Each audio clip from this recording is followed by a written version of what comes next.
The heat was dead. Not alive, not moving, not scorching, just dead. It hung in the air like thick ash, seeping into armor, skin, thoughts. Lysena, walking ahead, shaded her eyes with her hand. Through the haze ahead, the outlines of an ancient wall slowly emerged, the remains of the Burning Blades fortress, abandoned to the ravages of time and wind. Once the Legion's front bastion stood here, holding the portal to the Twisted Lands. Now, only shadows. This place is not dead, Kenlar, the Void Mage, whispered after them. It remembers. Do you hear? Lysena heard. Under the sand, under the cracks in the land, there was an echo, low, trembling, like the roar of a beast in a dream.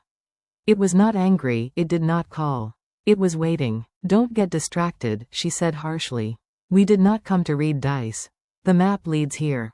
There was a third one with them, Sor, a mute warrior who wore the sign of the Old Order of the Ash Ones on his chest. He did not speak, but gestured to move to the left. The rocks there had been collapsed, opening a path into the depths of the old citadel. They walked in silence. Even the wind did not whistle here, only warm ash settled on their shoulders, like the ashes of burned destinies. Someone had scratched words in a dead dialect on the stones of the wall. Whoever enters will remember. Whoever remembers will fall. Kenlar touched the inscription with his fingers. His pupils narrowed for a moment, a crimson light flashed in his eyes. This is not just a warning, he said. This is a castle, a spell of memory. Whoever crosses the threshold will see their past, but it is not a fact that they will return to the present. Lysena stepped first. There was no light beyond the threshold.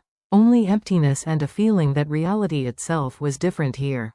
Sor followed her silently. Kenlar lingered, as if something was arguing inside him, and only then entered, exhaling. So, it all starts again. Inside the fortress, the walls were covered with bloody runes. Black tentacles of shadows crawled across the floor, writhing to the side of their steps. Somewhere above, a chain creaked. None of them spoke, but they all knew. They were not alone here. And it was not people who were waiting for them in the darkness. The shadows behind the door did not attack, they watched. The fortress inside resembled a ruined temple, where the walls breathed darkness and the air was saturated with the dust of burnt banners. On the floor, remains. Not just bones, but warriors' armor, fused into the stone, as if the bodies were trying to break free while the hot flames licked their flesh. Lysena stopped at the ancient pedestal. On it, a fragment of a blade, whose hilt was wrapped in black cloth. As soon as she touched it, a flash. A vision. A battlefield. The bodies of demons and men. A burning sky. And a voice. You came back for him, Lysena. You knew that he remained here. In the flames. In death. She pulled her hand back. The blade trembled, as if alive. Sor, standing in the shadows, peered into the depths of the chamber, where the Legion commander's throne had once been. Now there was only a pile of bones and the massive horns of a demonic head, planted in the wall like a trophy. These are not mere ruins, Kenlar said, looking around. Someone is still guarding the portal here. And he is not dead. He stepped forward, drawing a spell in the air. A sphere of light illuminated the altar, and what lay beneath it. A map, carved from hide and scorched at the edges. It marked 4 seals leading to the center, where the worlds would meet. Lysena took it, but the floor suddenly shook. A hum, a grinding, a roar. A voice like the clash of 1,000 swords came from beneath the earth. No one will leave with the seal. Return the sign or die like those who hid before you. The walls groaned. One of the skeletons rose, and then another and another. But these were not the dead. These were the remains with living anger inside. The Legion that had never left the fortress. Back, Lysena shouted. Sor threw the nearest one back with a jerk of his axe. Kenlar struck with an orb of shadow, disintegrating the first. But that was only the beginning. To the exit, but the door they had entered through was gone. Only a smooth wall. And then they understood. The map is not a key. It is a trap. And those who had made it knew that they would come for it. The flames did not burn, they crawled, like a living creature, leaving bloody traces on the floor. Bones rose, each skeleton seemed to remember how to hold a weapon. And in those empty eye sockets, there was something worse than rage.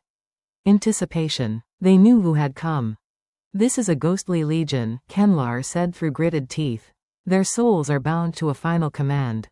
Which one? Lysena shouted, dodging a sword strike. One of the knights brought down a two-handed blade on her, but Sor parried it with an axe with a dull ringing sound. The Void Mage stepped forward, threw his palm into the air, and a spell escaped his lips. Free yourself, forgotten rabble. Let that which was before the fire return. One of the skeletons froze. A moment, and he crumbled to dust. But the others froze for only a second.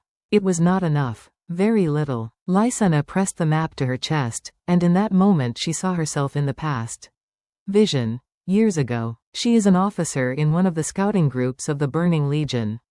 And among those she left behind, there was one, Kiraz, her brother. He remained to defend the portal when everyone retreated. His last phrase, torn out through the explosion. Go away. I will close the seal. But if you ever return, do not take the map. It is a trap, Lee. Do not let them escape. In the present, her face turned pale. We must not take it. She whispered. It is a trap. The map is an anchor, not only to the portal, but also to them. As long as we have it, they are alive. Kenlar retreated, covering the walls with symbols of departure. But the skeletons were closing in. One of us must stay, Sor said. He looked into Lysena's eyes. Not a question, a decision. Lysena clutched the map. No, we will not repeat the old mistake. We will get out, with her. But to do that, we must bind her to blood, to the living. To temporarily disable the seal. She took out the dagger, ran it across her palm. Drops fell on the map, and lit up with a crimson light. The lines on the skin merged with the root on the parchment. A roar. A blinding light. And, silence. The ghostly warriors disappeared. The walls became silent again. But in the corner, almost unnoticed, one of the shadow skeletons did not disappear. He watched, motionless. In his hands, the same blade from the past that Kiraz once held. Seen between chapters 3 and 4, the shadow that remains. The rune lights faded, the magic dissipated, but he remained. A silhouette stood at the very entrance to the ruined hall. A half-skeleton, half-burned knight. His face was hidden under a cracking helmet, but the blade in his hand was painfully familiar to her. A blade with the symbol of their clan. They had once trained with this weapon in the courtyard of the Citadel of Ash. Lysena took a step. A cuirass? The figure did not move. It was you. I came because I could not forget. I had to go back. I had to understand what had happened. The skeleton raised its head. Its voice was hoarse, like the wind between the battlements of the ruined walls. You promised not to come back. I broke my promise, he said quietly. But only because you left me without an answer. The figure stepped forward slowly, the metal of his armor scraping against the stone. Smoke seeped from cracks in his chest, and his eyes were empty embers of fire. I did not stay for revenge. I stayed so that no one else would open the way. You know that this map is a gate. And you know that it is not completely closed. Then tell me what to do. I cannot turn back. I have seen what will happen if we leave empty-handed. You cannot win this flame. But you can redirect it. The skeleton held out the blade to her. His ancient hand trembled. Take it. This is the last of me that is not consumed by the curse. With it, you can go further. But remember, the fire asks for a price. Always. She took the blade. At the moment of contact, a flash of pain. Voices. Screams. Images of thousands of souls trapped in the flame. Among them, Kiraz, disappearing in a whirlwind of ash. Forgive me, she whispered. I've already forgotten what it means. He disappeared. Kenlar was silent. Sor lowered his axe. They felt. Lysena was no longer the same as she had entered the fortress. On her palm, a mark burned by flame. And behind her, where her brother's shadow had stood, there was now only ash carried away by the wind. The path from the ruined fortress led them deeper, to where the sand began to glow from below.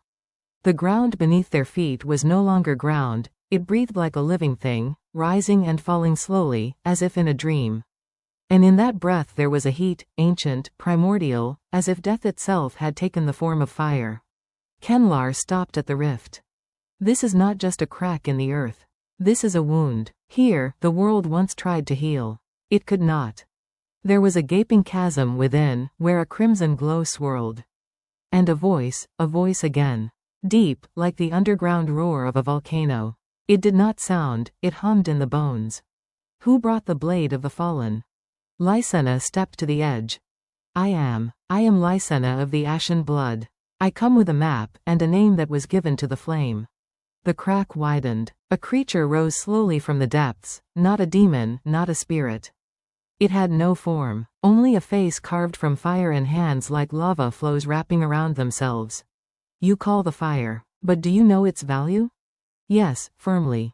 Then listen. You brought your brother's blade. He is a sacrifice, but that is not enough. To open the way and pass without waking the guardians of the Ash Circle, you must give me a promise. What? That if you find the heart of the portal, you will not destroy it. Kenlar stepped forward.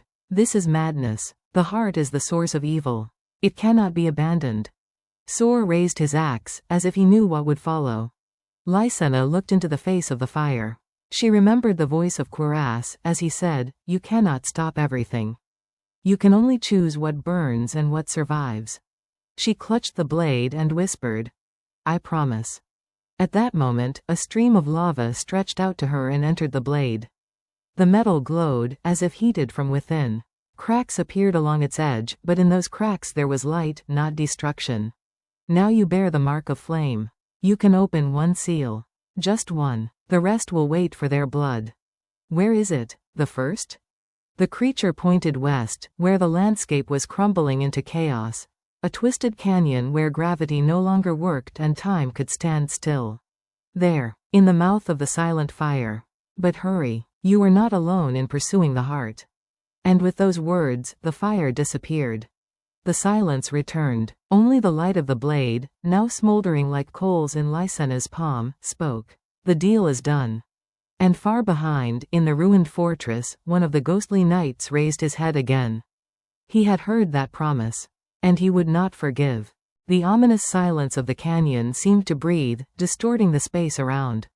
Shadows crawled along the rocks, reminiscent of the images of the dead. Their whispers sounded like the voice of the wind, but it was a call, full of pain and malice.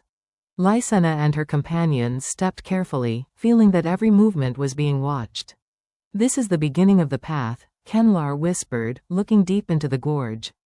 The heart of the portal is close, but something prevents us from passing. Soar gripped his axe tighter. The air already smelled of sulfur and bitterness, and this stench did not come from nature. Suddenly, a figure jumped out of the shadows, tall, in armor covered in flame and runes. Eyes the color of molten gold sparkled from under his helmet. I am Arkazer, Lord of the Burning Abyss, his voice echoed. I guard what you seek. Lysena did not retreat. We have come to close this rift and save the worlds from destruction. Arkazer laughed, cruel, like hot metal. Save? Ha! You have no idea what the power of flame is. This is not a threat, but an awakening. You are going against the very fire that created and destroyed worlds. Kenlar began to chant, drawing lines of light around himself. We will not leave until the heart is sealed. Arkazer raised his hand, and the earth around him exploded with fire. Flames danced in his palm, and figures were born from it, demons of pure fire and pain. If you wish to pass, fight me and my guardians. The battle began. Soar and Lysena moved in rhythm, deflecting waves of flame and shadow. Kenlar supported them with spells, but Arkazer seemed invulnerable. At the most critical moment, Lysena realized, the blade of the cuirass was not just a weapon, but the key to balance. She plunged it into the ground, and the flames around her froze, as if suspended in time. Arkazer let out a final, piercing scream, and his body began to crumble into sparks. You have won, but this is only the beginning, he whispered before disappearing. The wind died down. The shadows dispersed. But from the depths of the canyon, a new figure appeared, more sinister and powerful. The Lord of the Burning Abyss, fallen, but not defeated. Rakhma, an ancient fortress built in the heart of the peninsula, stood as the last bastion before total destruction.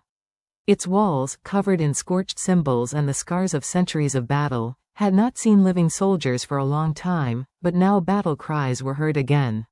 Lysena, Kenlar, and Soar came here to seal the last seal. right there, where the forces of peace and fire intertwined.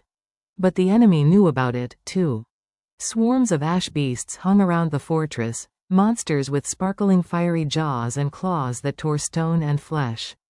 Their eyes burned with a thirst for destruction, and their roars echoed off the rocks. "These are not just beasts," Kenlar said, pulling the spell amulet around his neck. "They are the creations of the flame itself. They feed on fear and death." "We cannot simply stand here," Lassena replied, tightening the straps of her armor. "If the fortress falls, the world will be consumed by fire." Sor raised his axe and shouted menacingly, "Then let there be 100, let there be 1,000, we will endure." The battle began with the first rays of the setting sun. The walls of the stone maw shook from the blows of the beasts. The warriors of the Orders of the Fire and Ice Blade fought with despair on their tired faces. Lassena and Kenlar led the defense of the gate. Kenlar wove spells, creating shields of fire and flashes of darkness, repelling the swarm of attackers. Sor cut down the enemies like a storm. But even in this battle, doubts arose. Where did the new enemies come from? Who sent them? At the most critical moment, when it seemed that the walls would collapse, Lassena remembered. Her brother's blade began to glow with a blue light, a sign that the seal had been activated. She raised the weapon, pierced the ground with the blade, and from it rose a pillar of light that broke through the ashen sky. The beasts froze, howled, and ran back into the shadows. The seal closed. The silence became almost painful. "We have won this battle," Lassena said, "but the war is not over yet." And somewhere far away, deep in the peninsula, new eyes watched them, the eyes of the one who waited his turn to light the eternal flame.